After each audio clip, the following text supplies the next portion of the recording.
வணக்கம். All India radio Chennai.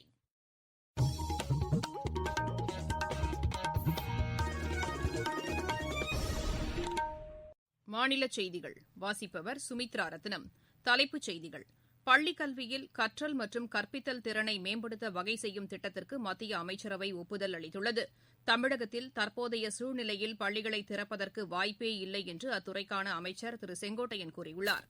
வடகிழக்கு பருவமழையை எதிர்கொள்வதற்கு தேவையான அனைத்து முன்னெச்சரிக்கை நடவடிக்கைகளும் எடுக்கப்பட்டுள்ளதாக வருவாய்த்துறை அமைச்சர் திரு உதயகுமார் தெரிவித்துள்ளார். எகிப்து ஒபன் ஸ்குவாஷ் போட்டியில் இந்தியாவின் ஜோஷ்னா சின்னப்பா காலிறுதிக்கு முன்னேறியுள்ளார். டென்மார்க் ஒபன் பேட்மிண்டன் போட்டியில் இந்தியாவின் ஸ்ரீகாந்த் காலிறுதிக்கு முந்தைய சுற்றுக்கு தகுதி பெற்றுள்ளார். இனி விரிவான செய்திகள். பள்ளிக் கல்வியில் கற்றல் மற்றும் கற்பித்தல் திறனை மேம்படுத்த வகை செய்யும் திட்டத்திற்கு மத்திய அமைச்சரவை ஒப்புதல் அளித்துள்ளது.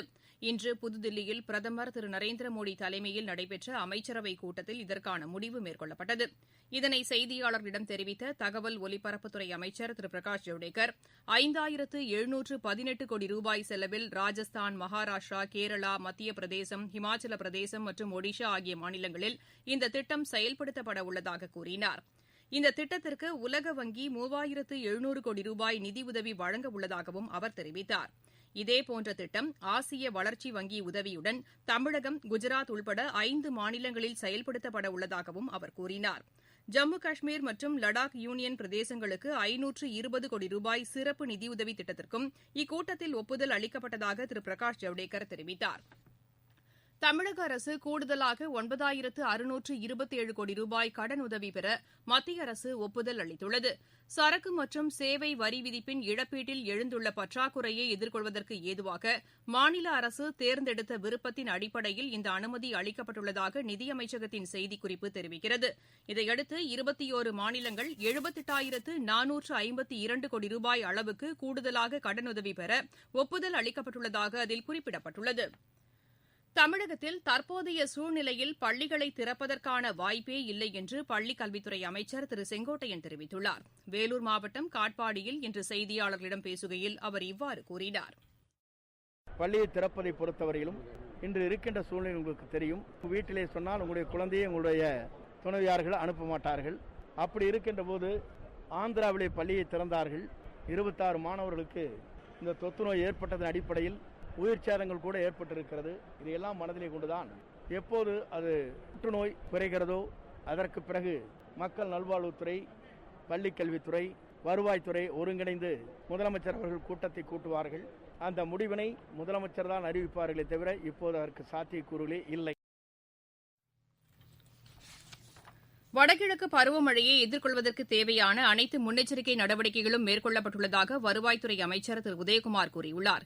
இன்று மதுரையில் செய்தியாளர்களிடம் பேசுகையில் அவர் இவ்வாறு கூறினார். ஒவ்வொரு ஆண்டும் அக்டோபர், நவம்பர், டிசம்பர்ல அந்த வடகிழக்கு பருவமழை தொடங்கும். இந்த ஆண்டு 20ஆம் தேதி தொடங்குவதாக ஒரு வானிலை ஆய்வு மையம் ஒரு தகவல் தெரிவிக்கப்பட்டிருக்கிறது. அது இன்னும் உறுதி செய்யப்படவில்லை. மாண்பு தமிழ்நாடு முதலமைச்சருடைய தலைமையில் அனைத்து உயர் அலுவலர்கள், நம்முடைய வருவாய் மற்றும் பேரிடர் மேலாண்மை துறையில் நம்முடைய commissioner of revenue administration CRA Phanindra Reddy IAS அவர்கள் அந்த என்னென்ன நடவடிக்கைகள் மாவட்ட நிர்வாகத்தில் எடுக்கப்பட்டிருக்கிறது, 38 வருவாய் மாவட்டங்களிலும் முன்னெச்சரிக்கை நடவடிக்கை எடுக்கப்பட்டு அதே போல ஒத்திகை நிகழ்ச்சியும் நடைபெறுகிறது. தீயணைப்புத்துறை, காவல்துறை, உள்ளாட்சித்துறை அனைத்து துறைகளும் இணைந்து அந்தந்த பகுதிகளில் ஒத்திகை நிகழ்ச்சி நடைபெறுகிறது. பண்டிகை காலங்களில் பொதுமக்கள் மிகுந்த கவனத்துடன் இருக்க வேண்டும் என்றும் கோவிட்-19 பரவலை கட்டுப்படுத்துவதற்காக அறிவிக்கப்பட்ட நெறிமுறைகளை பின்பற்ற வேண்டும் என்றும் அமைச்சர் கேட்டுக் கொண்டார். திருவிழா காலங்களில் அது கோயில் திருவிழாவாக இருந்தாலும் சரி, அல்லது அந்தந்த பகுதிகளில் கொண்டாடுகின்ற அந்த மரபு சார்ந்த விழாக்களாக இருந்தாலும் சரி, அல்லது இது போன்ற பண்டிகை காலங்களாக இருந்தாலும் சரி, மக்கள் மிக கவனமாக நாம் கையாள வேண்டும். ஏனென்றால் அந்த தொற்று என்பது ஒருவருக்கு இருந்தாலும் அது பரவக்கூடிய ஒரு வாய்ப்பு இருக்கிறது. ஆகவே அவர்கள் அனைவரும் முகக்கவசம் அணிய வேண்டும். அதே போல் அவர்கள் கிருமி நாசினி கைகளை சுத்தப்படுத்திக் கொள்ள வேண்டும். குறிப்பாக சமூக இடைவெளியை கடைபிடிக்க வேண்டும். அதுதான் நாம் தொடர்ந்து வலியுறுத்துகிறோம். இது ஒரு புதிய நோய். ஆகவே மருந்து கண்டுபிடிக்கிற வரை நாம் விழிப்போடும் கவனத்தோடும் எச்சரிக்கையோடு இருக்க வேண்டும். அதே நேரத்தில் நாம் அச்சப்பட தேவையில்லை. கவனத்தோடு இருந்தால் போதுமானது, எச்சரிக்கையோடு இருந்தால் போதுமானது, அரசு அறிவுரைகளை கடைபிடித்தால் போதுமானது. நீங்கள் கேட்டுக்கொண்டிருப்பது ஆல் இண்டியா ரேடியோவின் மாநில செய்தி அறிக்கை. கோவிட்-19ற்கு எதிரான போரில் நமக்கான 3 கவசங்கள். முகக்கவசம் அணிவோம், தனிநபர் இடைவெளியை கடைபிடிப்போம், கை மற்றும் முக சுத்தம் பராமரிப்போம்.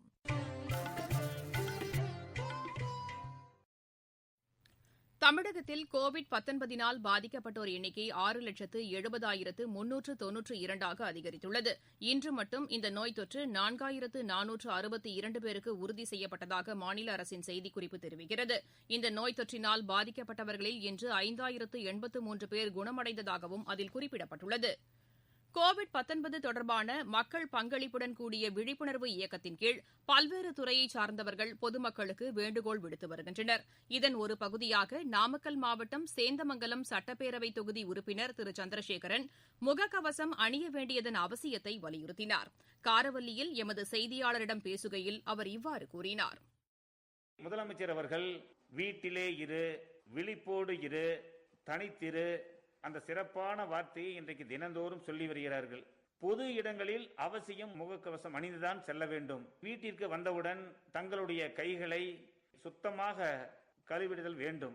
மத்திய மாநில அரசுகள் சொல்கின்ற அந்த அறிவுரையை ஏற்று கொரோனா தொற்று இல்லாத மாநிலமாக உருவாவதற்கு நாம் அனைவரும் பாடுபடுவோம் என்பதனை இந்த நேரத்தில் தெரிவித்துக் கொள்ள கடமைப்பட்டிருக்கின்றேன். முகக்கவசம் அணிவதோடு தனிநபர் இடைவெளியையும் பொதுமக்கள் கடைபிடிக்க வேண்டும் என்று ஈரோடு மாவட்ட ஆட்சியர் திரு கதிரவன் வலியுறுத்தியுள்ளார். ஈரோடு மாவட்டத்தில் கொரோனா நோய் தாக்குதல் கட்டுப்பாட்டில் வைக்கப்பட்டுள்ளது. முக்கியமாக பொதுமக்கள் முகக்கவசம் அணிவதும் சமூக இடைவெளியை பின்பற்றுவதும் நோய் பரவாமல் தடுப்பதற்கான மிக முக்கியமான காரணங்களாகும். நம்முடைய பாரத பிரதமர் அவர்கள் தெரிவித்தவாறு முகக்கவசம் அணிவதை மக்கள் இயக்கமாக மாற்ற வேண்டும் என்ற எண்ணத்தோடு ஈரோடு மாவட்டத்தில் உள்ள அனைத்து பொதுமக்களும் கட்டாயம் வீட்டை விட்டு வெளியே செல்லும் பொழுது முகக்கவசம் கட்டாயமாக அணிய வேண்டும் என கேட்டுக்கொள்ளப்படுகிறது. முகக்கவசம் அணியவர்கள் மீது அரசு முகக்கவசம் அணிய வேண்டும் என்ற எண்ணத்தோடு அவர்களுக்கு ஃபைன் விதிக்கப்படுகிறது. இந்த ஃபைன் என்பது அரசினுடைய வருமானத்திற்காக அல்ல, பொதுமக்களை தொற்றிலிருந்து காப்பாற்றிக் கொள்வதற்கான ஒரு முனைப்போடு செயல்பட வேண்டும் என்ற எண்ணத்துடன் அந்த அரசு செயல்படுத்தப்பட்டு வருகிறது. தேசிய பஞ்சாயத்து விருதுகளுக்கு ஆன்லைன் வாயிலாக அடுத்த மாதம் 15ஆம் தேதி வரை விண்ணப்பிக்கலாம் என்று மத்திய அரசு கேட்டுக் கொண்டுள்ளது. பஞ்சாயத் award.gov.in என்ற இணையதளம் வாயிலாக விண்ணப்பிக்குமாறு பஞ்சாயத்து ராஜ் அமைச்சகம் கேட்டுக் கொண்டுள்ளது. ஒவ்வொரு ஆண்டும் பஞ்சாயத்து ராஜ் தினத்தன்று இந்த விருதுகள் வழங்கப்படுகின்றன.